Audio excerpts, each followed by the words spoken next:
Welcome students to our YouTube channel. आज हम discuss करेंगे प्रकाश का अपवर्तन। प्रकाश का अपवर्तन आप देख रहे हैं, मैंने हेडिंग डाली हुई है यहाँ पे, ठीक है। तो ये 10th क्लास के अंदर साइंस में विज्ञान का, हम कहें हिंदी में तो विज्ञान का ये कौन सा लेसन है? 10वां लेसन है। कौन सा लेसन है? 10वां, ठीक है। तो ये पेपर की दृष्टि से या आप नॉलेज की बात करें तो ये इम्पोर्टेंट लेसन है आपका, ठीक है। इसमें बेसिकली हम प्रकाश या प्रकाश रिलेटेड जितने भी फिनोमिना हैं, परिघटनाएं हैं, जैसे तारों का टिमटिमाना है, इंद्रधनुष का बनना है, ठीक है, और जितनी भी चीज़ें आप अपने सराउंडिंग में देख रहे हैं, जैसे मिरैग है मरीचिका जिसकी हम बात करते हैं। आप कोई इमेज देख रहे हो किसी मिरर के अंदर, किसी दर्पण के अंदर, ठीक है, आप बालों में कंघी करते हो, ठीक है, तो वो इमेज आप देख रहे हो तो उसमें भी हम कहीं ना कहीं कह सकते हैं कि लाइट का जो बहुत अहम रोल है, ठीक है। आपके चारों तरफ की जो वस्तुएं आप देख रहे हैं, इनको देखने में भी प्रकाश का बड़ा महत्व है, ठीक है। बिना प्रकाश के हमारी जो दुनिया है वो अंधकारमय है, ठीक है। इसलिए प्रकाश को हम डिटेल में थोड़ा सा स्टडी करेंगे, ठीक है। और बीच बीच में जो भी इम्पोर्टेंट न्यूमेरिकल इसमें आएंगे, जो कि बोर्ड एग्ज़ाम में भी आते रहते हैं, ठीक है, उनको भी डिस्कस करेंगे, ठीक है। तो चलिए शुरू करते हैं।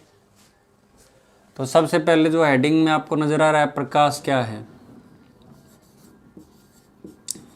भाई कोई आपसे पूछे कि प्रकाश क्या है, क्योंकि आप लेसन पढ़ रहे हैं तो आपको पता होना चाहिए कि प्रकाश वास्तव में है क्या। तो प्रकाश क्या है, इसका एक सिंपल सा उत्तर हम डाल सकते हैं कि ये ऊर्जा का एक रूप है। किसका रूप है? ऊर्जा का। ऊर्जा का एक रूप है जिसकी सहायता से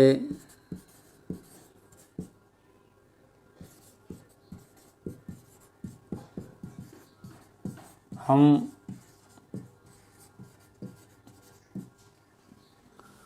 अपने चारों तरफ की वस्तुओं को देख सकते हैं।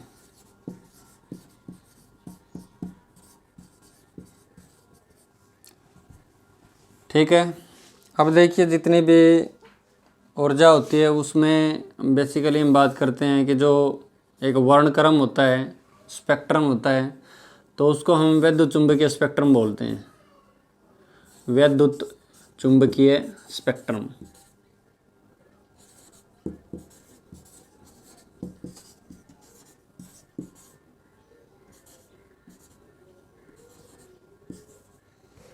स्पेक्ट्रम एक तरह से हम कहें कि एक क्रम है जो तरंग है उनका, ठीक है।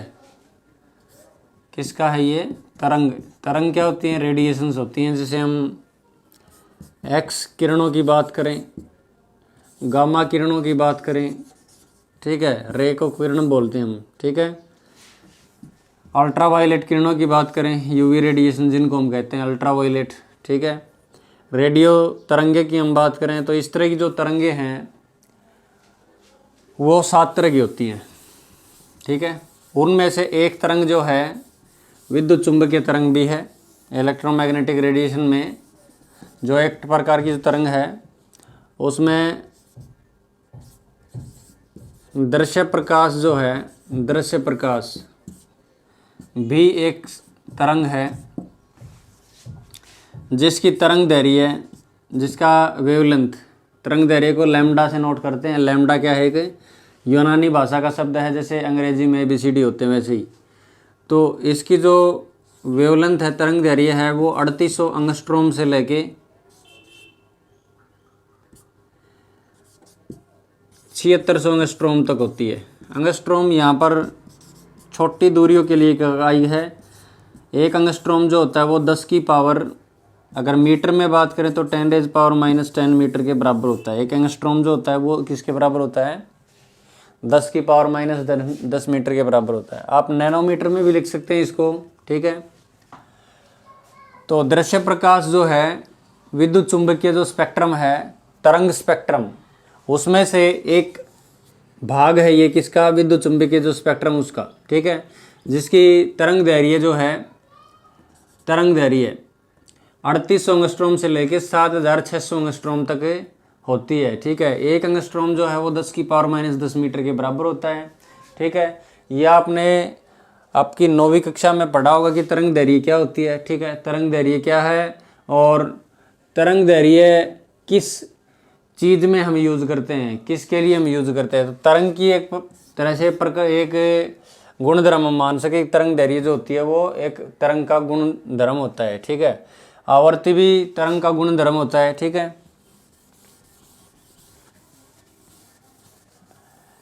तो हम अब टॉपिक की बात करते हैं। तो प्रकाश के बारे में हमने एक बेसिक सी डेफिनेशन यहाँ डाली, ठीक है। तो प्रकाश का जो परावर्तन है, प्रकाश का परावर्तन,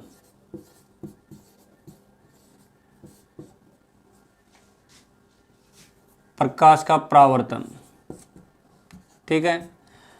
इसके लिए ज़रूरी है कि आपके पास या तो एक दर्पण हो, या तो आपके पास एक दर्पण हो, या एक पॉलिश किया हुआ सरफेस हो, सतह हो जिसके ऊपर पॉलिश होती है, ठीक है।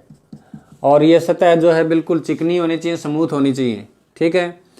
तो अब हम एक छोटी सी डेफिनेशन और पढ़ेंगे। किरण क्या होती है? किरण, ठीक है। हम बोलते हैं आशा की किरण, ठीक है। तो कुछ इसी तरीके से प्रकाश की किरण, ठीक है, प्रकाश की किरण। तो सपोज करो आपके पास मान लो एक स्रोत है, प्रकाश का एक स्रोत है, जैसे बल्ब है या सूर्य है, ठीक है। तो सूर्य या बल्ब से जो प्रकाश की किरणें हैं, जो प्रकाश है वो हर दिशा में गमन करेगा, चलेगा, ठीक है। तो प्रकाश का जो रास्ता है उसको दिखाने के लिए हम क्या करते हैं? एक काल्पनिक स्ट्रेट लाइन, सीधी रेखा खींचते हैं। सीधी रेखा खींचेंगे जिसके ऊपर हम तीर का निशान भी लिखते हैं। ये तीर का निशान क्या बताता है कि जो प्रकाश का जो गमन है वो स्रोत से बाहर की तरफ है, इस दिशा में है, ठीक है। यानी किसी भी दिशा में प्रकाश की, अगर आप प्रकाश का गमन आपको दिखाना है तो एक सीधी रेखा खींचेंगे और उसके ऊपर तीर का निशान लगा देंगे, ठीक है। तो तीर का निशान जो है दिशा बताएगा और ये सीधी रेखा क्या बताएगी कि प्रकाश जो है इस दिशा में जा रहा है, बिल्कुल सीधा, ठीक है। वैसे प्रकाश की जो प्रकृति होती है वो तरंग प्रकृति भी होती है और एक कण की तरह भी चलता है प्रकाश, ठीक है। प्रकाश का जो कण है उसको फोटोन कहा जाता है। तो किरण क्या है? प्रकाश की किरण एक ऐसी काल्पनिक रेखा है जिसके साथ हम मान सकते हैं कि प्रकाश गमन कर रहा है, ठीक है। तो सपोज करो ये आपके पास एक दर्पण है जिसको मैंने नाम दे दिया MN, ठीक है। क्या नाम दे दिया? MN। आप अपनी मर्जी से PQRS, ठीक है, MM-NN- कुछ भी नाम दे सकते हो, कोई ज़रूरी नहीं है कि आप MN ही इसको बोलें, ठीक है। जैसे आप घरों में एक शीशा यूज़ करते हैं, शीशा मतलब आईना, दर्पण, ठीक है, उसी तरह का ये दर्पण है। तो इसके ऊपर अगर प्रकाश की कोई किरण गिरती है, ठीक है, तो ये प्रकाश की किरण उसी दिशा में परावर्तित हो, यानी टकरा के वापस चली जाती है, ठीक है। क्या करेगी? टकरा के वापस चले जाएगी उसी दिशा में। उसी दिशा का मतलब उसी तरफ, ठीक है। इस तरफ से आई थी तो इसी तरफ चली गई हूँ, ठीक है। तो प्रकाश की जो किरण दर्पण की तरफ आती है सबसे पहले, ये वाली किरण, इसको बोलेंगे आपतित किरण। क्या बोलेंगे? आपतित किरण बोलेंगे, ठीक है। और ये कौन सी किरण है? ये परावर्तित किरण है। क्या है ये? परावर्तित किरण, ठीक है। तो आपतित किरण और परावर्तित किरण, ये दो टाइप की हम किरणें पढ़ रहे हैं, ठीक है। उसके बाद जहाँ पर आपतित किरण और परावर्तित किरण मिलती हैं, या हम यूँ कहें आपतित किरण जहाँ पर दर्पण के ऊपर टकराती है, इस बिंदु के ऊपर, ठीक है। यहाँ आपने क्या करना है? एक अभिलंब डालना है, एक परपेंडिकुलर डालना है, एक यानी एक ऐसी रेखा खींचनी है जो इस पॉइंट से होके जाएगी नीचे की तरफ, ठीक है, और इस दर्पण के ऊपर 90 डिग्री का कोण बनाएगी, ठीक है। तो इसको हम कहेंगे अभिलंब। अभिलंब क्या कहेंगे इसको? अभिलंब कहेंगे। इसको इंग्लिश में क्या कहते हैं? परपेंडिकुलर या नॉर्मल। ठीक है, इसको कहेंगे नॉर्मल। अच्छा, इस बिंदु की अगर बात करें तो मान लो ये बिंदु आपका, यहाँ हमने जो माना है ये पी बिंदु है। क्या बिंदु है ये? पी बिंदु है। ठीक है, तो इस पी बिंदु को हम कहेंगे आपतन बिंदु। आपतन बिंदु क्या कहेंगे इसको? आपतन बिंदु। आपतन बिंदु कौन सा है? जहां पर आपतित किरणें दर्पण के ऊपर टकराती, गिरती है। ठीक है, अब हम मान लो इस अभिलंब को नाम दे देते हैं। जैसे हमने ये एम एन मान लिया, तो मैं इसको ओ पॉइंट मान लेता हूं कि ओ से पी जो है ये अभिलंब है। ठीक है, ओ पी क्या है? अभिलंब है। किसके ऊपर? एम एन दर्पण के ऊपर। तो आप यहाँ लिख सकते हैं O P perpendicular to M N. Math में आपने बहुत पढ़े होंगे इस तरह के। ठीक है,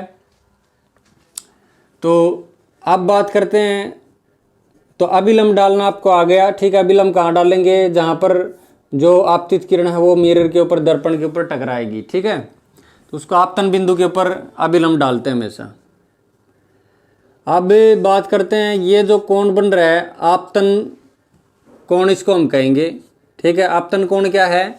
आपतित किरण का अभिलंब के साथ जो कोण बन रहा है उसको आपतन कोण कहेंगे। ठीक है, क्या कहेंगे? आई को आपतन कोण कहेंगे। आपतन कोण। ठीक है, आई से एंगल ऑफ इंसिडेंस होता है, इंग्लिश में कहते हैं इसको हम इंसिडेंस एंगल। और ये जो कोण परावर्तित किरण का नॉर्मल के साथ, ध्यान रखिए कोण आपने दर्पण के साथ नहीं बनाना है, किसके साथ बनाना है? अभिलंब के साथ बनाना है। ठीक है, तो ये जो कोण होगा इसको हम कहेंगे परावर्तन कोण। क्या कहेंगे? परावर्तन कोण। आर क्या है आपका? एंगल ऑफ रिफ्रैक्शन या परावर्तन कोण। परावर्तन कोण, शाबाश। अब दो चीजें आपके यहाँ ये समझ में आ गई होंगी। ठीक है, उससे पहले हमने आपतित किरण, परावर्तित किरण और अभिलंब के बारे में पढ़ा। ठीक है, क्या होते हैं ये, और आपतन बिंदु के बारे में भी हमने एक छोटा सा पॉइंट बताया कि आपतन बिंदु वो होता है जहां पर आपतित किरण और परावर्तित किरण जो है मिलती हैं। ठीक है, चलिए अब आगे हम बात करेंगे कि इससे पहले अपने जैसे 8th क्लास में, 7th क्लास में प्रकाश के बारे में पढ़ा हुआ है। ठीक है, तो प्रकाश का जो परावर्तन होता है, प्रकाश का परावर्तन, इसमें दो नियम होते हैं। परावर्तन के नियम इनको कहेंगे हम।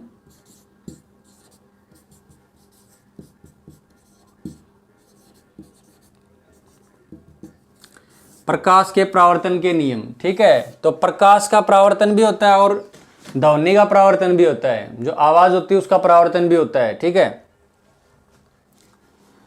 तो पहला नियम क्या है प्रकाश के परावर्तन का, कि जो आपतन कोण है,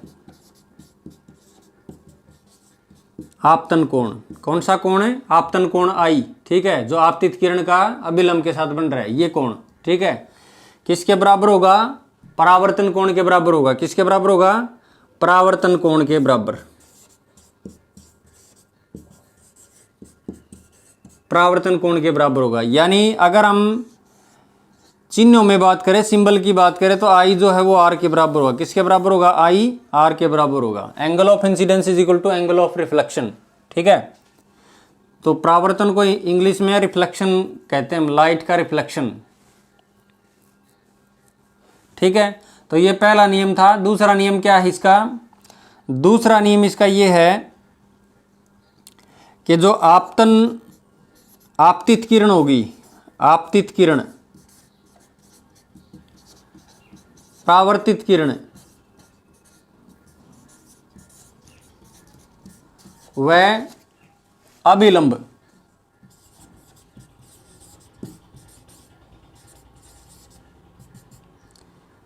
हमेशा एक ही तल में होते हैं, एक ही तल में होंगे।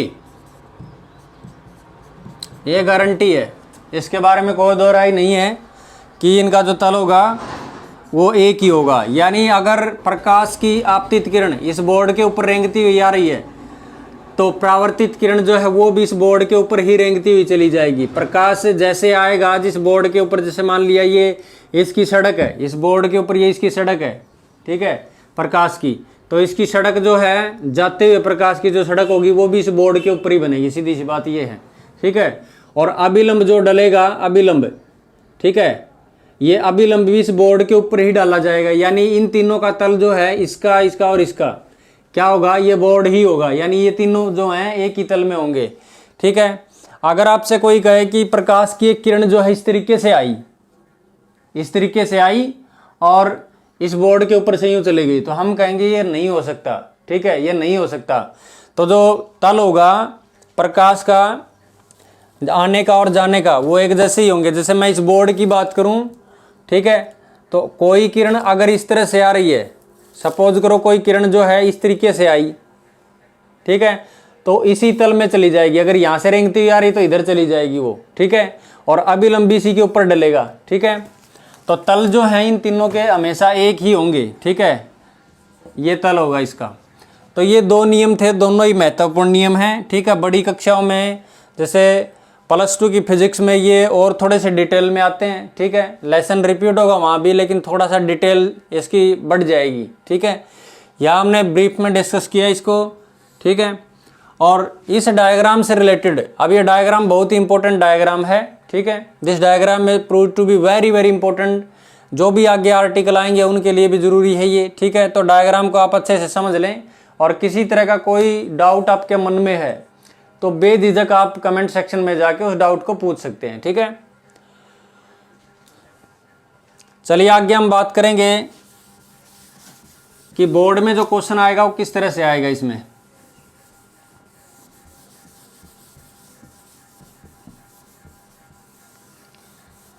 तो बोर्ड का जो क्वेश्चन है कुछ इस तरीके से बनेगा, जैसे आपको एक चित्र दिया होगा, एक डायग्राम आपको दिया होगा, उसमें कोई दर्पण इस तरह से दिखाया जाएगा और दर्पण के ऊपर दो किरणें होंगी इस तरीके से, ठीक है।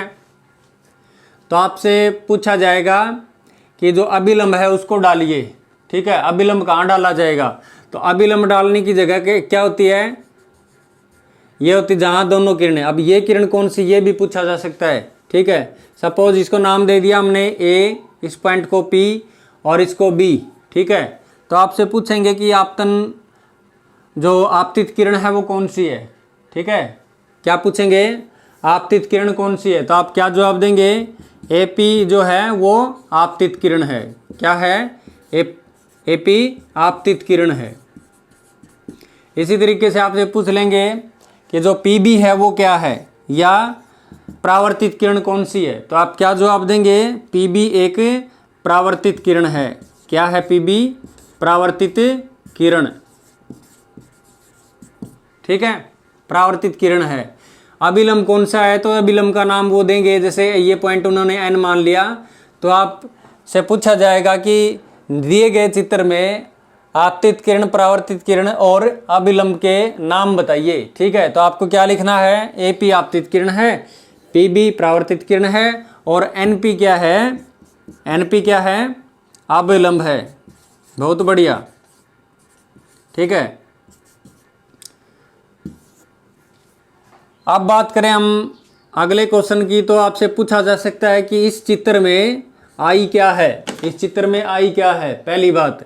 फिर आपसे पूछेंगे कि जो परावर्तन, जो आपतन कोण है उसको बना के दिखाइए। जैसे आपसे मान लिया पूछ लें कि जो आपतन कोण है वो कहाँ बनेगा, आपतन कोण कौन सा होगा, तो आपतन कोण कौन सा होगा, APN।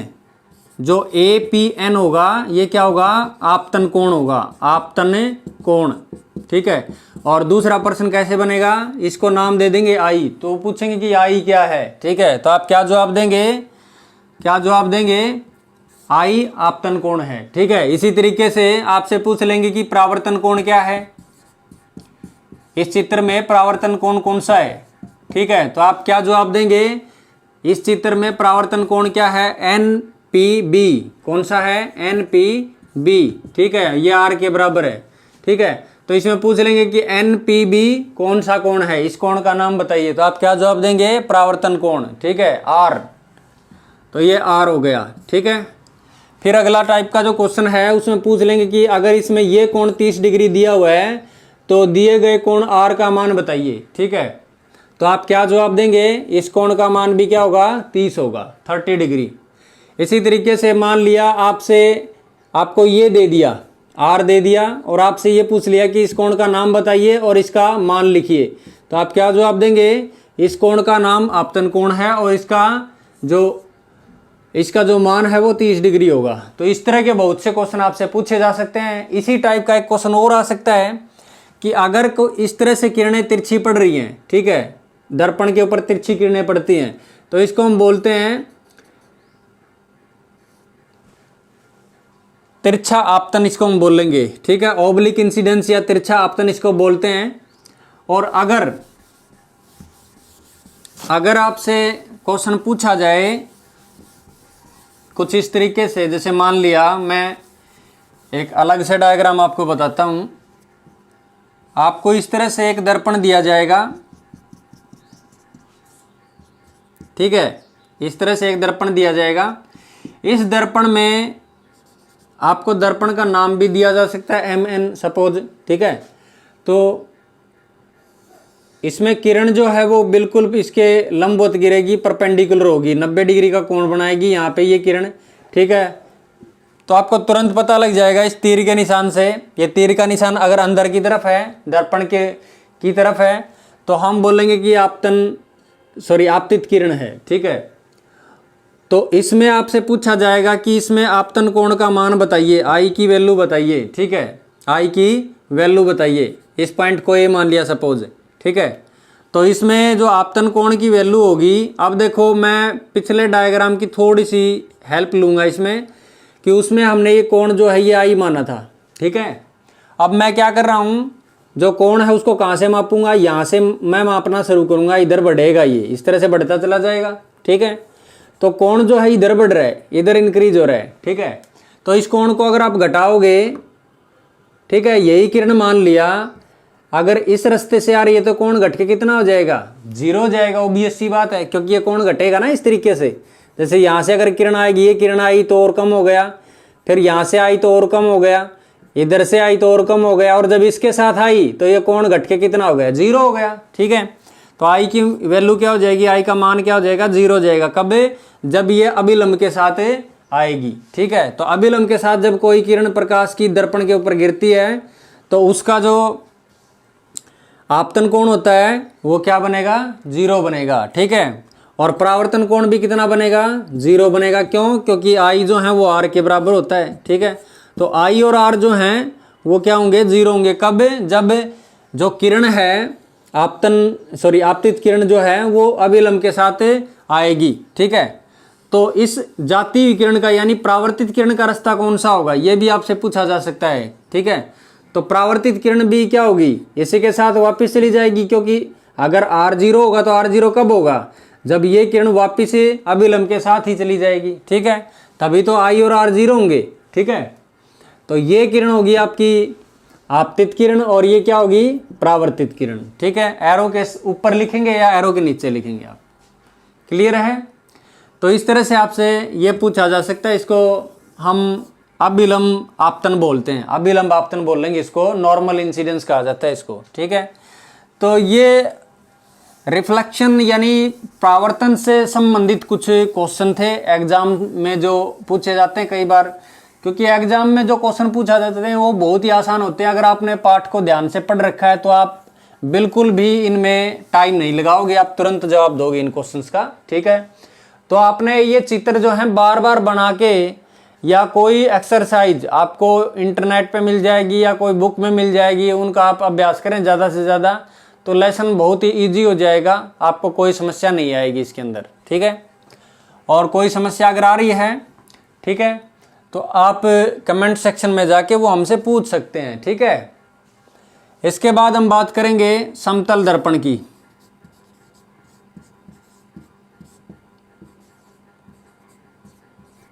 समतल दर्पण, समतल क्या होता है, समतल क्या होता है, प्लेन, ठीक है, जो उबड़ खाबड़ ना हो, बिल्कुल प्लेन हो, ठीक है।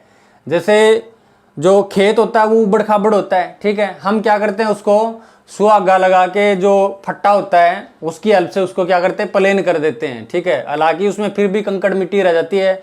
आपके घर का जो फर्श है वो क्या है, प्लेन है, ठीक है। तो प्लेन जो दर्पण होता है, समतल दर्पण, ठीक है, उसमें किस तरह से प्रतिबिंब बनेंगे। प्रतिबिंब क्या होते हैं, जब आप शीशे के सामने, दर्पण के सामने खड़े होते हो तो शीशे के अंदर आपको अपनी जो है तस्वीर नजर आती है, आपकी इमेज आपको नजर आएगी, आपका फोटो नजर आएगा। तो आप क्या हो, आप खुद बिंब हो। बिंब का मतलब वस्तु हो आप, ठीक है, जीवित वस्तु, ठीक है। और अगर आपकी तस्वीर दिखाई दे रही है दर्पण के अंदर तो वो क्या है, आपका अक्स है, ठीक है, आपकी इमेज है, आपका प्रतिबिंब है, ठीक है। तो कौन सा प्रतिबिंब है वो आपका आभासी प्रतिबिंब है। इसके बारे में हम आगे चर्चा करेंगे कि आभासी प्रतिबिंब क्या होता है। तो समतल दर्पण ऐसा है, क्या है, समतल दर्पण एक ऐसा दर्पण है, एक ऐसा दर्पण जिसका परावर्तन सरफेस, जिसकी परावर्तन सतह, जिसकी परावर्तन सतह या तल कहें, एक समतल होता है।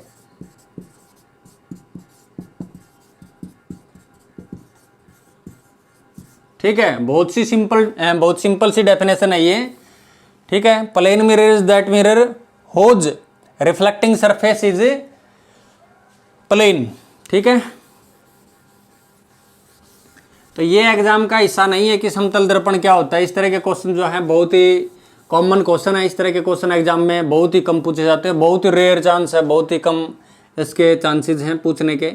तो समतल दर्पण में जो इमेज बनती है, जो प्रतिबिंब बनेगा, उसके बारे में थोड़ी सी चर्चा करेंगे हम, ठीक है।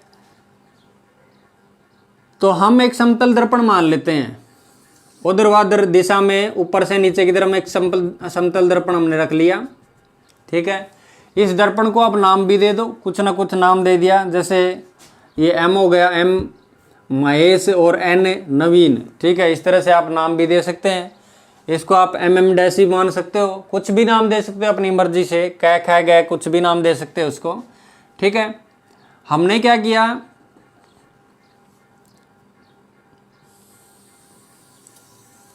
इस दर्पण को बिल्कुल 90 डिग्री के अंश पे काटती हुई एक सीधी रेखा खींच दी, ठीक है, सीधी रेखा खींच दी।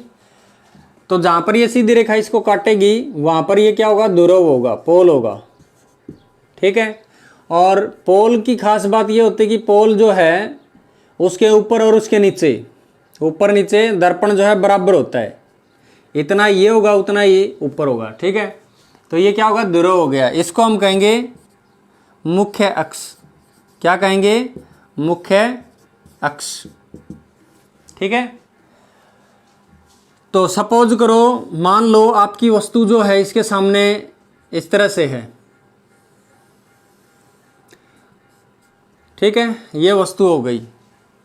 इस वस्तु को मैंने ए बी मान लिया, ए बी, ठीक है। तो वस्तु कैसी है, सीधी है।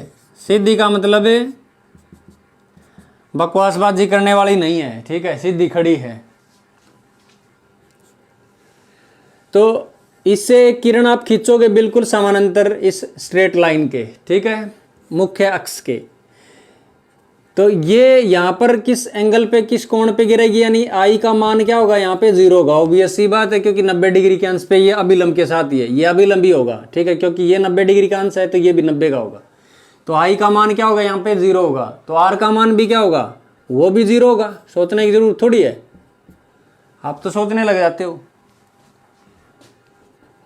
तो ये हो गई इस तरफ है परावर्तित, ठीक है, उसी रास्ते के साथ है। उसी तरीके से हम एक किरण जो है इसके ध्रुव पे डालेंगे इस तरह से, ठीक है। अब जहां पर ये किरण गिरेगी यहाँ पर, तो वहां पर एक हमने लाइन खींची हुई है ये, क्योंकि ये 90 डिग्री का अंश बना रही है यहाँ पे। तो ये क्या होगा, ये अभिलंब का काम भी करेगा, मुख्य अक्ष जो है ये अभिलंब का काम करेगा। तो ये कोण क्या हो जाएगा, ये आपतन कोण हो जाएगा। तो आपतन कोण और परावर्तन कोण के बीच में अभिलंब आता है, ये बीच में आएगा अभिलंब। तो इस इधर क्या बनेगा, इधर नहीं जाएगी, ये इधर ही जाएगी, क्योंकि अभिलंब बीच में आता है। ठीक है, आपतित किरण और परावर्तित किरण के बिल्कुल बीच में अभिलंब आएगा। ठीक है, कंफ्यूज नहीं होना आपने, इस तरीके से ये चली जाएगी और उसी कोण पे जाएगी। अगर ये 10 डिग्री का कोण है तो ये कोण भी 10 डिग्री का होगा। ठीक है, डी की हेल्प से आप बना सकते हैं उनको। तो किसी भी चीज़ का प्रतिबिंब कब बनता है? जब परावर्तित किरण मिलती हैं। परावर्तित किरण 2 होंगी कम से कम। अगर किसी प्रतिबिंब को आप दिखाना चाहते हैं तो 2 परावर्तित किरण होंगी। ठीक है, तो परावर्तित किरणें जो हैं आप देख रहे हैं कि इस चित्र में कहीं नहीं मिलेंगी। एक तो ये आ गई, इधर बढ़ जाएगी, तो ये फैलती चली जाएंगी इस तरह से, और फैलने वाली चीज़ें कभी एक दूसरे से नहीं मिलती। ठीक है, यानी इनका तो पहले ही समझौता हो गया कि ये कभी नहीं मिलेंगी। ठीक है, क्योंकि एक दूसरे से दूर जा रही है। एक का रास्ता दिल्ली की तरफ है, एक का रास्ता बॉम्बे की तरफ है। ठीक है, या मानने की एक रास्ता जो है ये दक्षिण की तरफ जा रहा है, ये उत्तर की तरफ जा रहा है। ठीक है, तो ये 2 रास्ते जो हैं कभी नहीं मिलेंगे। ठीक है, तो लेकिन हम बोल सकते हैं कि अगर इनको पीछे की दिशा में हम काल्पनिक रूप से अगर देखें, काल्पनिक रूप से हम देखें तो ये कहीं ना कहीं मिलती हैं इस तरह से। ठीक है, हम सोचते हैं कि 2 आदमी अगर थोड़ा सा और पीछे हम देखें, कुछ टाइम पहले देखें, तो वो बहुत ही करीबी थे। ठीक है, बहुत घुल मिल के रहते थे, लेकिन उनके बीच में कोई विवाद हो गया तो वो उनके रास्ते जो हैं वो जुदा हो गए, अलग हो गए। ठीक है, तो ये इमेजिनेशन आप यहाँ लगाएंगे तो ये भी जो हैं ये पीछे की दिशा में आपको मिलती हुई नजर आएंगी। ठीक है, ये परावर्तित किरणें ही क्या करती हैं? इमेज बनाती है, प्रतिबिंब बनाती हैं। तो ये हो गया बिंब, और ये क्या हो गई? ये प्रतिबिंब हो गया। ये क्या हो गया? प्रतिबिंब।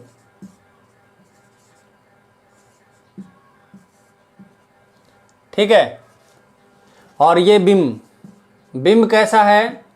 सीधा है बिल्कुल, और प्रतिबिंब भी सीधा है। प्रतिबिंब कौन सा बकवास कर रहा है?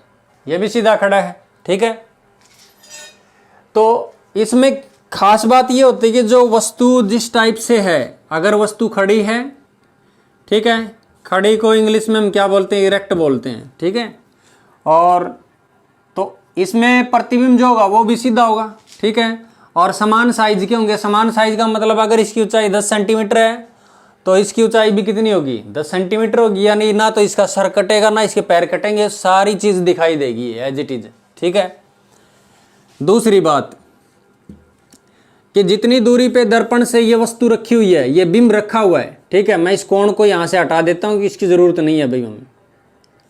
ठीक है, तो जितनी दूरी पे ये आपका बिंब यानी वस्तु रखी हुई दर्पण से, मान लियो डी दूरी पे रखी हुई है, डी डिस्टेंस पे। ठीक है, कुछ भी मान सकते हो आप, ABCD कुछ भी मान सकते हो।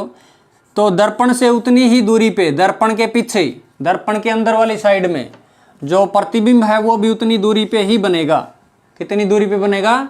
D दूरी पे ही बनेगा, D डिस्टेंस पे बनेगा। यहाँ हमने थोड़ा सा इसको अलग दिखा है, क्योंकि ये लाइन जो जब आप खींचेंगे तो ये कोण थोड़ा सा और कम बनेगा, तो ये बिल्कुल थोड़ा सा और आगे चली जाएगी इस तरह से ये लाइन।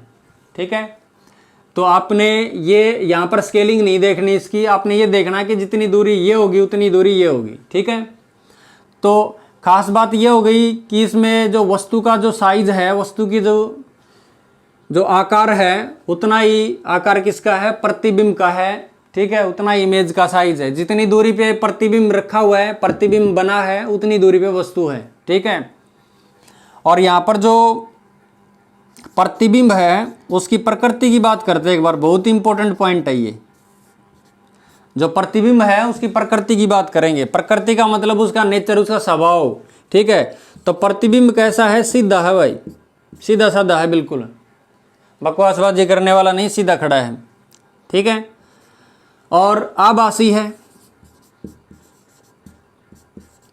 आभासी का मतलब है जो किरणें वास्तव में नहीं मिलती।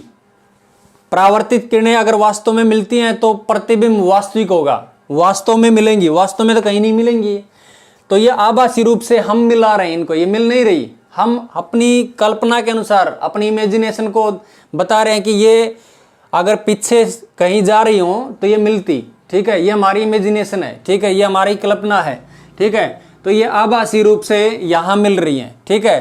तो कौन सा प्रतिबिंब होगा, ये आभासी प्रतिबिंब होगा, क्योंकि ये वास्तव में तो मिल ही नहीं रही, ठीक है, तो ये प्रतिबिंब होगा आभासी, ठीक है, सीधा हो गया, आभासी हो गया। और कहाँ बन रहा है, दर्पण के पीछे। इसकी स्थिति भी हम बता रहे हैं, स्थिति होती है लोकेशन, ठीक है, जैसे आपके घर की लोकेशन जो है वो किसी गांव में है, ठीक है, कि कोई गांव आपका जो है किसी जिले में है, किसी राज्य में आपका जिला है, ठीक है, इस तरह से, और गांव में कौन सी गली है, इस तरह से आप अपनी स्थिति बताते हो, लोकेशन बताते हो। तो उसी तरीके से इसकी लोकेशन क्या है, दर्पण के पीछे है, दर्पण के पीछे,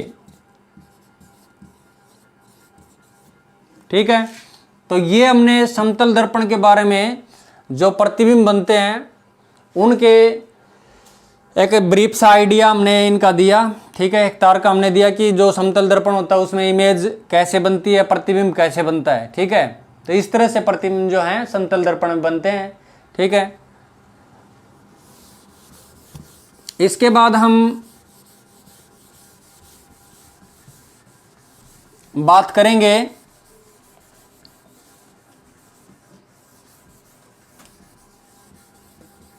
अच्छा, एक इंपॉर्टेंट बात यहां पर यह है कि अगर आप किसी दौड़ती हुई चीज का प्रतिबिंब देख रहे हो, जैसे मान लिया ये दर्पण है, ठीक है, और इसमें मान लिया आप किसी व्हीकल को देख रहे हो पीछे से जो दौड़ता हुआ आ रहा है, कोई कार है और दौड़ती हुई आ रही है इधर, ठीक है, इसकी स्पीड है 40 किलोमीटर पर आवर, 40 किलोमीटर प्रति घंटा, ठीक है। तो इस दर्पण के अंदर ये कार आपको दिखाई देगी, किस तरफ दिखाई देगी, यूं आती हुई नजर आएगी, ठीक है, यूं आती हुई नजर आएगी। तो इसकी ये स्पीड कितनी हो, किस स्पीड से आएगी ये, ठीक है। तो इसकी जो स्पीड होगी, इस कार की स्पीड 40 किलोमीटर पर आवर ही होगी, 40 किलोमीटर पर आवर, 40 किलोमीटर प्रति घंटा, ठीक है। लेकिन ये कार के और प्रतिबिंब के बीच की जो दूरी है ना, ये वाली दूरी, ठीक है, मान लो प्रतिबिंब यहाँ शुरू में नजर आया आपको, तो ये जो दूरी है ये किस रेट से कम, किस दर से कम होगी, तो हम कहेंगे 80 किलोमीटर प्रति घंटा के दर से कम होगी, ठीक है। समझ में आई बात है, क्योंकि दूरी 2 गुना हो जाएगी ना, इतनी ये हो जाएगी, इतनी ये हो जाएगी, ठीक है। तो ये था एक सिंपल सा क्वेश्चन।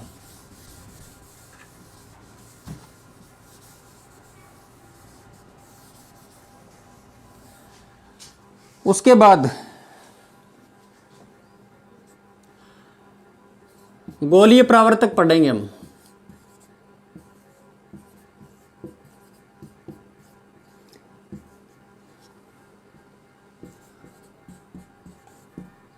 सतह या दर्पण, ठीक है, गोलीय परावर्तन सतह या दर्पण।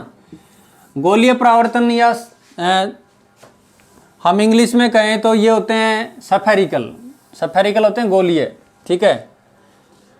तो गोलीय जो सतह होती हैं, जो दर्पण होते हैं, वो 2 तरह के होते हैं। कितने तरह के होते हैं, 2 तरह के। फर्स्ट है अवतल दर्पण। कौन सा दर्पण है, अवतल दर्पण। और दूसरा जो टाइप है वो है उत्तल दर्पण।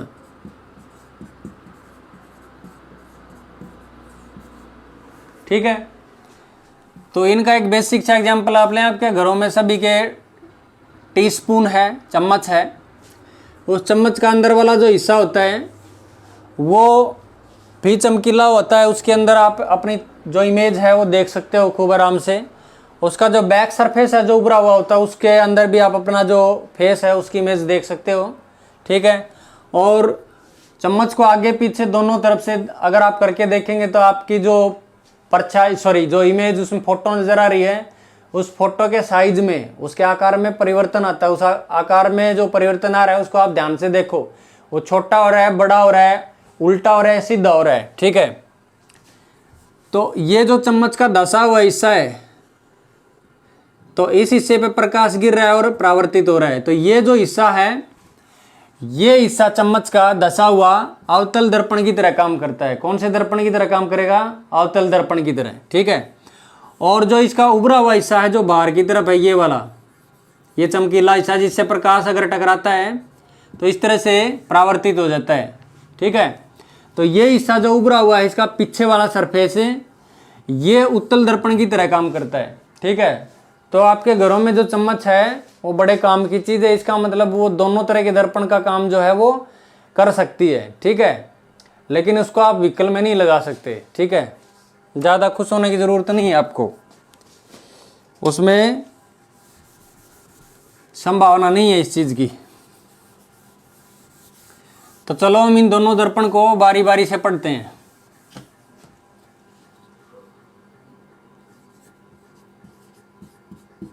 अवतल दर्पण। अवतल दर्पण क्या होता है? अवतल दर्पण एक ऐसा दर्पण है, गोलीय एक परावर्तन सतह है जिससे लाइट जो है, जिसे प्रकाश टकरा के लौट जाता है, ठीक है। तो अवतल दर्पण के धसे हुए हिस्से में प्रकाश गिरता है और इसका जो उभरा हुआ हिस्सा है इसके ऊपर होती पॉलिश, ठीक है। पॉलिश का मतलब ये है कि इधर अगर प्रकाश गिरेगा तो कोई भी इसके अंदर आपको प्रतिबिंब नहीं नजर आएगा। अगर वस्तु यहाँ खड़ी है तो उसका प्रतिबिंब इधर नजर नहीं आएगा, ठीक है। वस्तु अगर यहाँ खड़ी है तो उसका प्रतिबिंब इसके अंदर नजर आएगा, ठीक है, या इसके सामने भी बन सकता है, ठीक है। कोई पर्दा लगाएंगे, कोई स्क्रीन रखेंगे तो यहाँ बन जाएगा।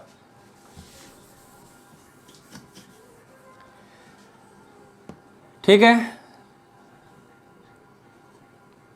तो इस दर्पण की विशेष बात यह है कि इसका जो चिकना हिस्सा है जिसके ऊपर लाइट गिरती है और दर्पण में आपको प्रतिबिंब नजर आता है, वो हिस्सा इसका धसा हुआ है अंदर की तरफ, और इसका जो उभरा हुआ हिस्सा उसके ऊपर पॉलिश है। ये बात आप आंख बंद करके भी इसको पहचान लोगे, ठीक है।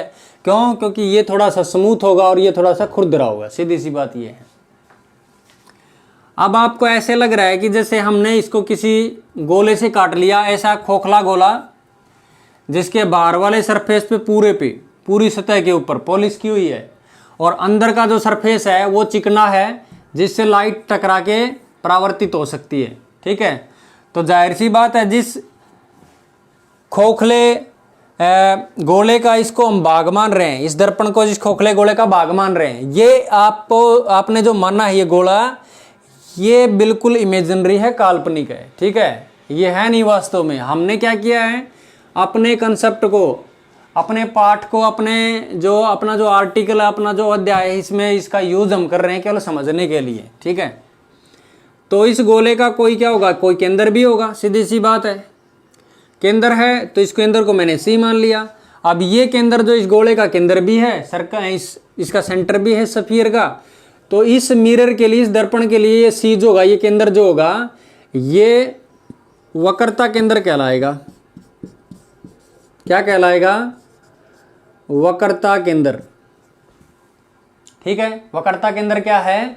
वक्रता केंद्र उस गोले का केंद्र है, उसका ओरिजिन है, सेंटर है, जिस गोले से हमने किसी अवतल दर्पण को काट लिया है, ठीक है, काट लिया है। यानी जिस गोले का दिया गया दर्पण एक हिस्सा है, उस गोले का जो केंद्र होगा उसी को दर्पण का वक्रता केंद्र कहेंगे, ठीक है। अब वक्रता केंद्र से होती हुई एक लाइन आप बिल्कुल सीधी खींचेंगे जो दर्पण के ऊपर टकराएगी और दर्पण को दो हिस्सों में काट देगी। दो हिस्से कौन कौन से? एक ऊपर वाला, एक नीचे वाला। ये बराबर हिस्से होंगे इसके, ठीक है। जितना ऊपर होगा उतना ही नीचे होगा, ठीक है। लेकिन ये लाइन जो है ये सी से होके जाएगी वक्रता केंद्र से। तो जहाँ पे ये दर्पण को काटेगी उस बिंदु को हम बोलेंगे ध्रुव। अगेन दोबारा फिर हम बात कर रहे हैं यहाँ पर ध्रुव, जिसको हम पोल बोलेंगे पी, ठीक है। तो सी क्या है? सेंटर ऑफ कर्वेचर वक्रता केंद्र है। ये जो लाइन जो जा रही है सी से और पोल से, ध्रुव से होके, ठीक है, इसको क्या कहेंगे? इस लाइन को क्या कहेंगे? सीधी लाइन जो जा रही है इसको क्या कहेंगे? इसको मुख्य अक्ष कहेंगे। क्या कहेंगे? मुख्य अक्ष, ठीक है। तो आपने लेसन में बहुत सुना होगा मुख्य अक्ष, ठीक है, वक्रता केंद्र। तो अभी आपको मेरे ख्याल से समझ में आ गया होगा कि ये चीज़ें क्या होती हैं। तो ये है मुख्य अक्ष, ठीक है। तो बोर्ड के ऊपर आपको बिल्कुल कंसंट्रेट होना है, लेसन बहुत ही ईजी है, आपको समझ में आ जाएगा, ठीक है। और भविष्य में कोई समस्या इस लेसन से रिलेटेड आपकी नहीं रहेगी। कोई समस्या अगर रहती है तो कमेंट सेक्शन आपके लिए तैयार है, उसमें आप कमेंट करें, ठीक है। तो 3 चीज़ें हमने यहाँ बताई, मुख्य अक्ष क्या है, वक्रता केंद्र क्या, ध्रुव क्या है, ठीक है। अब देखिए ये जो दर्पण की ये जो सीधी लाइन है, यानी इतने हिस्से पे यहाँ से लेके यहाँ तक, ठीक है, इस हिस्से से यहाँ से लेके यहाँ तक इस पे प्रकाश गिर सकता है, प्रकाश गिरेगा इसके ऊपर, ठीक है, इतने हिस्से पे। इसको हम क्या कहेंगे, इसको क्या कहेंगे, द्वारक कहेंगे। क्या कहेंगे, द्वारक। द्वारक का मतलब होता है अपर्चर, ठीक है। क्या मतलब होता है, अपर्चर।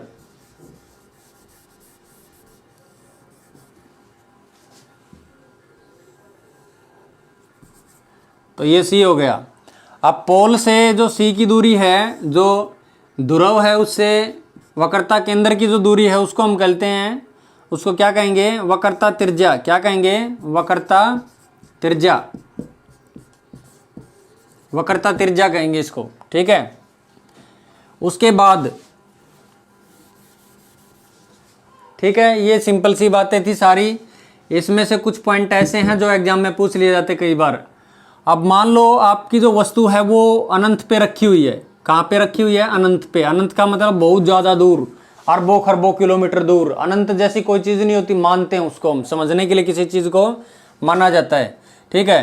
तो ये है हमारा अनंत पे,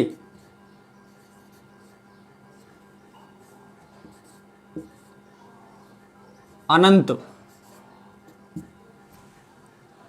ठीक है। अनंत पे आपकी चीज है। तो अनंत से जो प्रकाश की किरणें आती हैं, जो प्रकाश की किरणें अनंत से आएंगी वो मुख्य अक्ष के हमेशा समानांतर आएंगी। ये बात आप बिल्कुल कंफर्म कर लो, पक्की कर लो, याद करो इसको, ठीक है। इसको समझो कि अनंत से जो किरणें आएंगी या अनंत पे जो किरणें मिलेंगी, ठीक है, वो पैरेलल होंगी हमेशा, ठीक है। पैरेलल का मतलब समानांतर, मुख्य अक्ष के समानांतर होंगी, इस तरह से, ठीक है। तो अनंत से किरणें जो आती हैं वो क्या होती हैं, मुख्य अक्ष के समानांतर होती हैं, ठीक है। वेरी गुड, याद हो गया जल्दी आपको तो,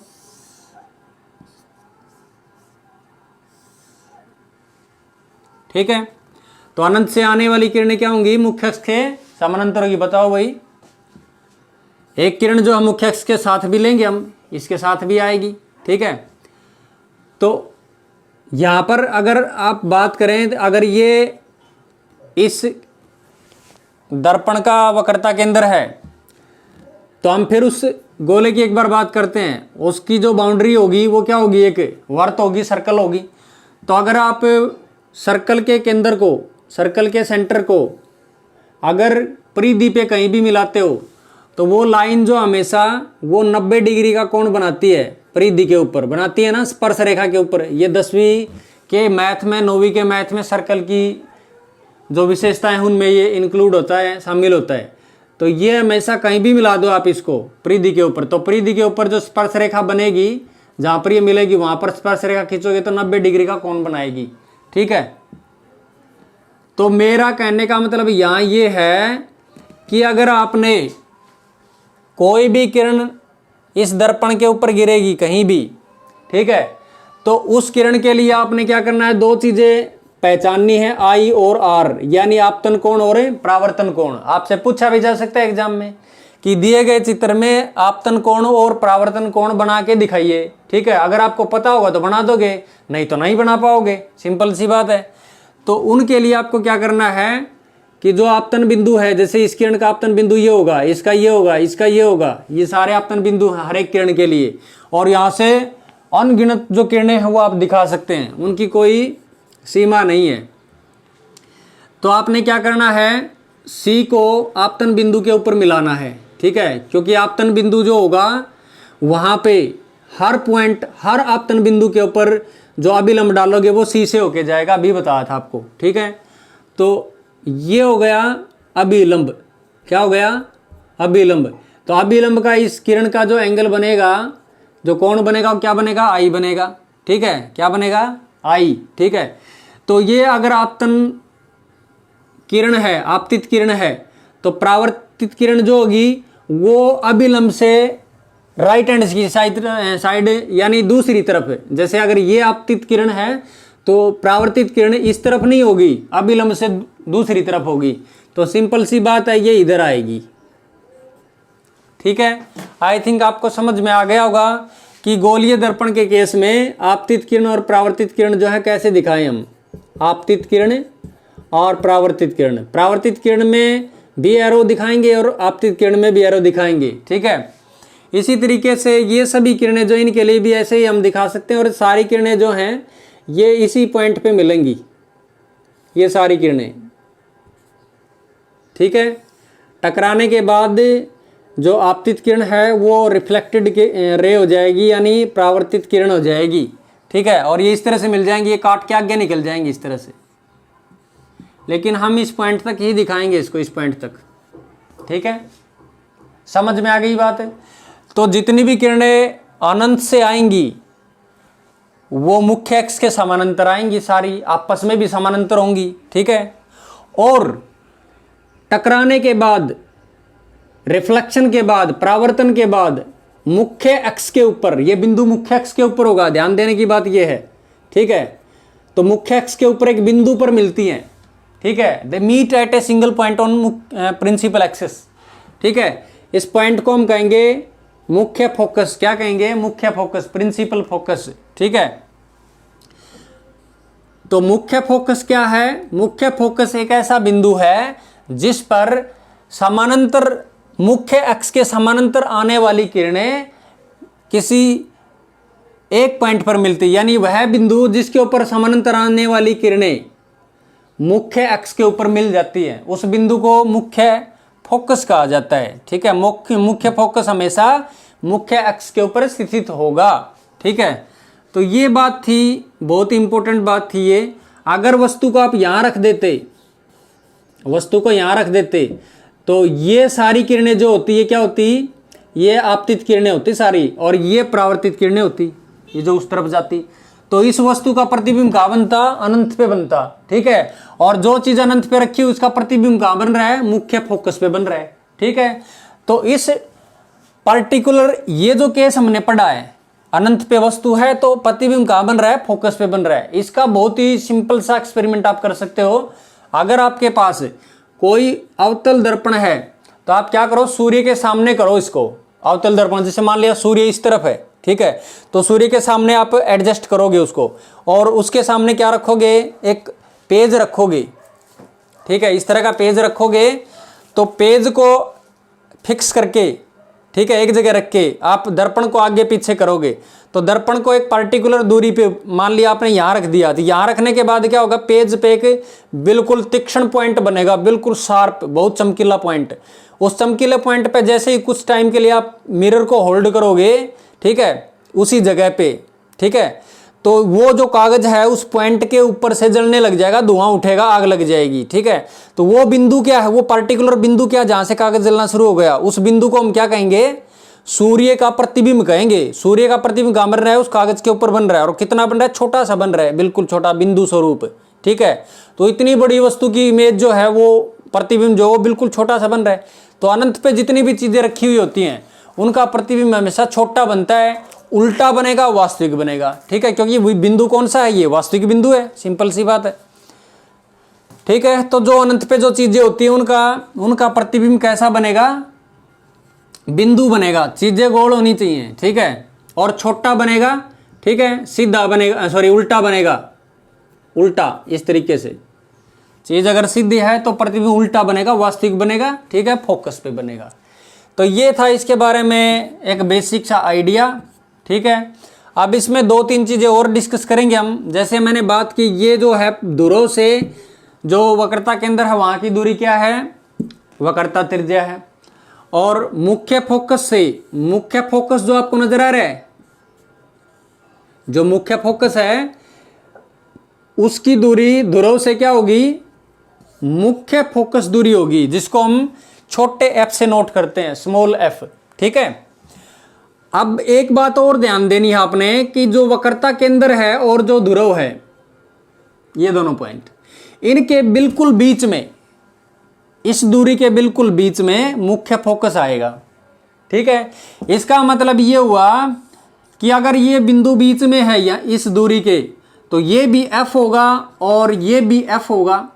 ठीक है, यानी यहां से लेके यहां तक की जो दूरी होगी F जमा F कितनी हो जाएगी, 2F हो जाएगी। और ये पूरी दूरी R के बराबर है, तो इसका मतलब R किसके बराबर हो जाएगा, F जमा F। कितना हो गया, 2F। कितना हो गया, 2F। ठीक है, तो ये प्रयोगों के द्वारा ये सिद्ध की गई चीज है। इसको आप बड़ी क्लासों में इसको ज्योमेट्री का प्रयोग करके भी समझ सकते हो, इसको प्रूव कर सकते हो, इसको सिद्ध कर सकते हो। ठीक है, तो फोकस दूरी जो होगी वो वक्रता त्रिज्या का आधा होगी। ठीक है, तो ये हमने पढ़ा अवतल दर्पण के बारे में। ठीक है, इससे रिलेटेड कोई भी क्वेश्चन आपके दिमाग में चल रहा है तो आप कमेंट सेक्शन में, आपका बिल्कुल स्वागत है, वेलकम है, मोस्ट वेलकम। ठीक है, तो आप कोई भी क्वेश्चन वहां आप पूछ सकते हैं, आपके क्वेश्चन का आंसर दिया जाएगा डेफिनेटली।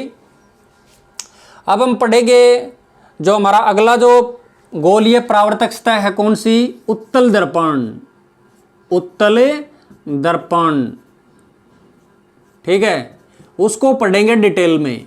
ठीक है, अभी देखिए लेक्चर लंबा हो रहा है, कोई दिक्कत नहीं है, लेकिन इसमें जो चीजें आपको बताई जा रही हैं वो पूरे लेसन के लिए बहुत ही उपयोगी चीजें हैं। अगर आपको ये चीजें समझ में नहीं आएंगी तो पूरा लेसन भी आपको नहीं समझ में आएगा। ठीक है, तो इसलिए इन चीजों को समझना बहुत ही जरूरी है। Very very important to understand these basic ideas of spherical refracting surfaces. ठीक है, तो चलिए हम उत्तल दर्पण के बारे में जानेंगे अब।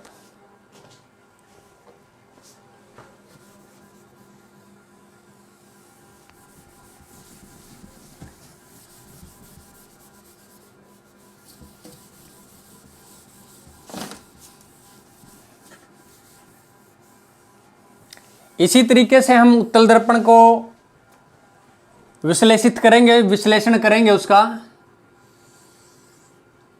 उत्तल दर्पण के बारे में खास बात यह है कि उत्तल दर्पण के धसे हुए हिस्से में पॉलिश होती है। धसे हुए हिस्से पे पॉलिश होगी तो इसका मतलब उस तरफ अगर प्रकाश गिरता है तो आपको प्रतिबिंब नजर नहीं आएगा, कहाँ गया ऐसे करोगे। ठीक है, तो प्रतिबिंब कहाँ नजर आएगा, जो उभरा हुआ हिस्सा वहां उधर प्रकाश गिरेगा तब आपको प्रतिबिंब नजर आएगा। ठीक है,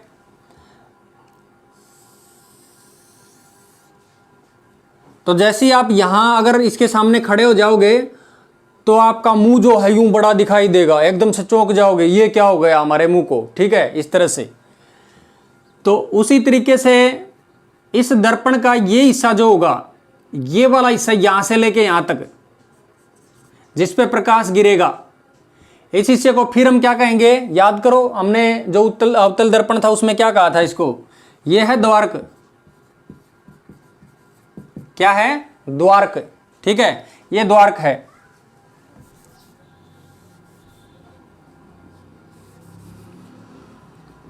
द्वारक जो है रेखीय दूरी होती है दर्पण के ऊपर प्रकाश जिसमें गिरता है। ठीक है, तो ये भी किसी ऐसे गोले का हिस्सा होगा। ठीक है, वो गोला इस तरह से होगा, तो उस गोले का कोई केंद्र भी होगा जिससे हमने ये काट लिया, इस तरह से काट लिया इसको। ठीक है, तो उससे ये काटा गया हिस्सा है, तो उस गोले का केंद्र हमने मान लिया C। क्या मान लिया, C मान लिया। ठीक है, तो C जो होगा उस गोले का केंद्र होगा और इस दर्पण का क्या होगा, वक्रता केंद्र होगा। क्या होगा, वक्रता केंद्र।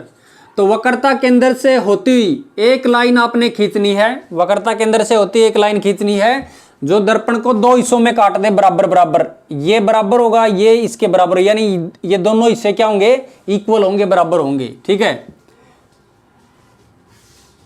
तो ऐसी लाइन जो होगी उसको फिर हम दोबारा क्या कहेंगे, याद करो क्या कहेंगे हम इसको, मुख्य अक्ष। चुप क्यों बैठे हो, बोला करो। ठीक है, हाँ या ना। तो ये जो पॉइंट होगा इसको क्या कहेंगे हम, इस पॉइंट को क्या कहेंगे, शाबाश, इसको कहेंगे हम ध्रुव। हिंदी में ध्रुव और इंग्लिश में पोल, P। ठीक है, ये सेंटर ऑफ कर्वेचर हो गया।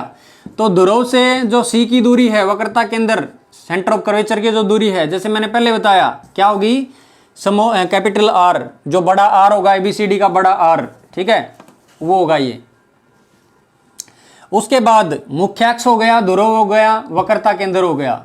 वक्रता केंद्र सारी चीजें आपने अवतल दर्पण में पढ़ ली। वक्रता केंद्र, ठीक है। आर क्या होगा? वक्रता त्रिज्या।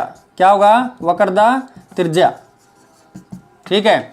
उसके बाद वही अगर हमारा ऑब्जेक्ट मतलब वस्तु, ठीक है, बिंब अगर इन्फिनिटी पे, अनंत पे रखी है, ठीक है, तो इसमें भी हम इसको डिस्कस करेंगे बिल्कुल, क्योंकि बहुत ही इंपॉर्टेंट चीज है ये। तो अनंत से आने वाली किरणें, बताओ शाबाश, अनंत से आने वाली किरणें क्या खास बात होगी इनके बारे में? अनंत से जो किरणें आएंगी क्या खास बात होगी? बोलो भाई। ये सारी किरणें क्या होंगी?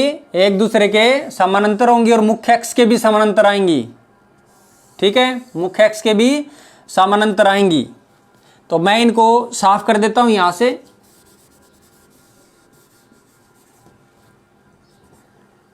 तो मुख्य अक्ष के साथ भी एक किरण जो है लुढ़कती हुई आ रही है, प्रकाश आ रहा है, इसके साथ भी आप बहुत संख्या में बहुत ज्यादा किरणें दिखा सकते हैं, आपकी मर्जी है कितनी भी दिखाएं, ठीक है। इसके नीचे वाले हिस्से में भी आप दिखा सकते हैं किरणों को इस तरीके से। अब क्वेश्चन वही उठा कि ये प्रकाश की किरण जो है, जितने भी किरणें इसके ऊपर गिर रही हैं, ठीक है, ये सारी आपतित किरणें हैं, क्योंकि तीर का निशान बता रहा है ये उधर है, ठीक है। तो ये सारी आपतित किरणें जो हैं टकराने के बाद परावर्तित किरणें हो जाएंगी, सिंपल सी बात है। लेकिन ये किस दिशा में जाएंगी टकराने के बाद? ये क्वेश्चन बड़ा इंपॉर्टेंट क्वेश्चन है, तो वो दिशा आपको पहचाननी है, अदरवाइज डायग्राम आप कंप्लीट नहीं कर पाओगे, ठीक है। आपसे एग्जाम में पूछा जा सकता है कि किसी किरण के लिए कि इस किरण का आगे का रास्ता आप बनाइए, ठीक है, किस दिशा में ये जाएगी। तो आपने क्या करना है? सबसे पहले नॉर्मल अभिलंब डालना है। अभिलंब कैसे डालोगे? किसी भी गोलीय दर्पण के वक्रता केंद्र से आप पॉइंट ऑफ इंसिडेंस, यानी जो आपतन बिंदु है, ये आपतन बिंदु इस किरण का, ये इसका इस तरह से वहां मिला दोगे। इस आपतन बिंदु को कहां मिलाओगे? वक्रता केंद्र के ऊपर मिला दोगे इस तरीके से डॉटेड करके। तो ये क्या हो जाएगा? इस आपतन बिंदु के ऊपर अभिलंब हो जाएगा। बहुत ही ईजी है ये, ठीक है, क्लियर है। तो अभिलंब कैसे डालना होता है ये पता लग गया, ठीक है। अब अभिलंब के साथ जो आपतित किरण है, आपतित किरण जो कोण बनाएगी, आपतित किरणें जो अभिलंब के साथ कोण बनाएगी, वो कोण होगा आपतन कोण। क्या होगा? आपतन कोण आई, ठीक है। तो मैंने आपको बताया था कि आपतन कोण अभिलंब के अगर नीचे की तरफ बन रहा है, तो जो परावर्तन कोण होगा वो दूसरी साइड बनेगा, अभिलंब के दूसरी साइड ऊपर की तरफ बनेगा, ठीक है। या अगर लेफ्ट राइट की बात कर सकते हो, ठीक है। यानी आपतित किरण अगर इस तरफ है तो परावर्तित किरण अभिलंब के दूसरी तरफ होगी, इस तरफ नहीं होगी ये, क्योंकि अभिलंब बीच में आना चाहिए। तो अभिलंब बीच में आएगा तो किरण को इस तरफ जाना होगा, मजबूरी है इसकी ये, ठीक है। तो ये किरण जो है कभी भी इस लाइन के ऊपर नहीं मिलेगी, या मिल जाएगी? कभी नहीं मिलेगी, ठीक है। तो इसी तरीके से अगर हम इनके लिए भी इस तरह का अगर रास्ता खोजना चाहें तो खोज सकते हैं। यहां पर भी आप ये पॉइंट मिलाओगे तो यहां पर भी आई आ जाएगा इस तरीके से, ये आई बनेगा, इनके लिए भी आ जाएगा। तो पीछे की दिशा में ये किरण अगर हम इस पॉइंट पे मिलाना चाहें तो यहां हमें लगेगा कि ये मिल रही है, ठीक है। इसी तरीके से ये किरणें भी, इनके लिए भी हम डॉटेड लाइन ड्रा कर सकते हैं। ये सारी किरणें जो पीछे की तरफ है यूं मिलती हुई नजर आएंगी। आप पहले डायग्राम को अच्छे ढंग से बनाने के लिए इन सभी पॉइंट्स को यहां मिला लो, इन सभी बिंदुओं को यहां मिला लिया, डॉटेड मिलाना आपने, ठीक है। अब इस लाइन की, इस डॉटेड लाइन के सामने इसको बिल्कुल सॉलिड लाइन बढ़ा दो, तो ये किरण जो है यूं रिफ्लेक्ट होकर चली गई। इसी तरीके से ये चली गई, इसी तरीके से ये वापस चली गई, ठीक है। ये तो इसी दिशा में जाएगी क्योंकि यहां पर आई 0 है, आर भी 0 है, ठीक है। इसी तरीके से इस लाइन के साथ ये चली जाएगी, चले गई ना। तो ये किरणें जो हैं, सारी किरणें, ये कभी भी वास्तव में नहीं मिलेंगी, मिल जाएंगी कभी नहीं मिलेंगी, क्योंकि इनके रास्ते जो हैं पहले से टकराने के बाद जुदा हो गए। जो चीजें जुदा होती हैं जिनका समझौता हो ही नहीं सकता, जिनका कैरेक्टर अपोजिट है, वो कभी नहीं मिलते, उनके झगड़े होते रहते हमेशा, ठीक है। तो ये जो दर्पण है ये डाइवर्जिंग नेचर का है, ये अपसार करने वाला, प्रकाश को फैलाने वाला है ये, ठीक है। तो ये किरणें जो हैं ये काल्पनिक रूप से आप इनको यहां मिला सकते हो। तो ये दर्पण हमेशा एक काल्पनिक इमेज बनाएगा, आभासी इमेज बनाएगा, आभासी प्रतिबिंब बनाएगा, ठीक है। तो जहां पर ये मिलती हुई नजर आएंगी, प्रतीत होंगी, वो उसको हम कहेंगे मुख्य फोकस। क्या कहेंगे? मुख्य फोकस। तो जो उत्तल दर्पण है, उत्तल दर्पण, इसकी खास बात यह है कि इसमें जो प्रतिबिंब बनेंगे वो आभासी होंगे सारे, ठीक है। और इसका मुख्य फोकस जो होगा दर्पण के पीछे होगा, और फोकस जो होगा वो आभासी होगा, ठीक है। आभासी प्रतिबिंब बनेंगे तो आभासी फोकस होगा, ठीक है। जरूरी नहीं है वैसे ये, लेकिन इस केस में जरूरी है, इसमें तो पक्का है, कन्फर्म है, नो डाउट, ठीक है। ये हमारा पी है। तो सारी जो रेखाएं हैं, सॉरी जो किरणें हैं, वो एक पॉइंट पे मिलती हुई नजर आ रही हैं, ठीक है। तो इसके मुख्य फोकस को आप बहुत ही आसानी से डिफाइन कर सकते हो। मुख्य फोकस अगर आपको उत्तल दर्पण का बताना है तो एक ऐसा आभासी बिंदु जो मुख्य अक्ष पर स्थित होता है, जहां पर अनंत से आने वाली समानांतर किरणें मिलती हुई प्रतीत होती हैं, ठीक है। तो ध्रुव से जो फोकस का जो डिस्टेंस होगा, दूरी होगी, उसको क्या कहेंगे? उसको मुख्य फोकस कहेंगे। वेरी गुड, ठीक है। इसी तरीके से हम वही बात करेंगे यहाँ पे। ये मुख्य फोकस बिंदु हो गया, मुख्य फोकस की पोल से, ध्रुव से जो दूरी होगी वो मुख्य फोकस दूरी होगी, छोटा f, ठीक है। इसके बाद ये जो फोकस होगा ये C और P के बिल्कुल बीच में आएगा, बीच में आएगा। तो ये दूरी और ये दूरी हालांकि यहाँ पर बराबर नहीं है, लेकिन ये वैसे बराबर होती हैं, ठीक है। तो ये भी f होगा और ये भी f होगा। तो ये पूरी दूरी कितनी हो जाएगी? जो कि r के बराबर, किसके बराबर हो जाएगी? ये पहले तो हमने r के बराबर मान रखी है। तो अब इस हिसाब से f जमा f कितना हो जाएगा? 2f हो जाएगा, ठीक है। आया समझ में? अगर समझ में नहीं आया तो दोबारा पूछो, ठीक है, कमेंट सेक्शन में जाके दोबारा समझाएंगे आपको, ठीक है। तो यहां पर भी वही बात लागू हुई कि जो अनंत से जो किरणें आएंगी वो कैसे आएंगी? समानांतर आएंगी मुख्य अक्ष के। और कहाँ मिलेंगी या कहाँ मिलती हुई नजर आएंगी? मुख्य फोकस पे, ठीक है। तो मुख्य फोकस पे जो प्रतिबिंब बनेगा अनंत पे रखी वस्तु का, वो बिंदु मात्र बनेगा, ठीक है। यहाँ पर बिंदु मात्र बन रहा है लेकिन आभासी है। कैसा है? आभासी है। वास्तव में किरणें नहीं मिल रही तो वास्तविक नहीं बनेगा, और आभासी रूप से मिल रही हैं तो आभासी बनेगा। ये सिंपल सी बात है, ठीक है। तो ये था अवतल दर्पण का और उत्तल दर्पण का एक बेसिक सा आइडिया, बेसिक आइडिया जिसको हम कहें, ठीक है। तो दोनों जो दर्पण थे उनमें हमने एक कॉमन रिलेशन ये पढ़ी कि जो f जो होगा, जो फोकस दूरी होगी, वो वक्रता त्रिज्या का आधा होगी, ठीक है। और r जो होगा वो वक्रता त्रिज्या है वो मुख्य फोकस दूरी का 2 गुना होगा। अगर r 30 सेंटीमीटर है किसी दर्पण का तो f कितना होगा? r/2 का मतलब 30/2 यानी 15 सेंटीमीटर, ठीक है। प्लस है तो प्लस, माइनस है तो माइनस है। अब प्लस माइनस की ओर बात करते हैं एक बार। जो अवतल दर्पण होता है, अवतल दर्पण, हालांकि ये बातें हम आगे करेंगे, उसकी फोकस दूरी हमेशा नेगेटिव होती है, ठीक है, नेगेटिव, ऋणात्मक। फोकस दूरी क्या होगी? ऋणात्मक होगी, उसका r भी ऋणात्मक होगा, ठीक है। और उत्तल दर्पण जो होता है, उत्तल दर्पण उसका f जो होगा वो प्लस का होगा, पॉजिटिव होगा, r भी क्या होगा? पॉजिटिव होगा, ठीक है।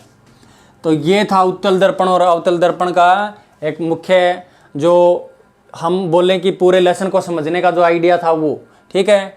इससे पहले हमने समतल दर्पण के बारे में पढ़ा, कहीं कहीं इनके यूज पूछ लिए जाते हैं। तो इसके बाद का जो लेसन है वो अगले वीडियो में लेके आएंगे। तब तक के लिए आप वीडियो अगर लाइक आया तो आप थंब इम्प्रेशन जो है अपना जरूर देंगे। वीडियो अगर आपको लगे कि आपके मित्रों को भी शेयर किया जा सकता है तो ज़रूर करें शेयर, ठीक है। और बने रहें इस चैनल पे नए हैं तो सब्सक्राइब जरूर कर दें, ठीक है। इसमें आपका कोई पैसा नहीं लगेगा, ठीक है।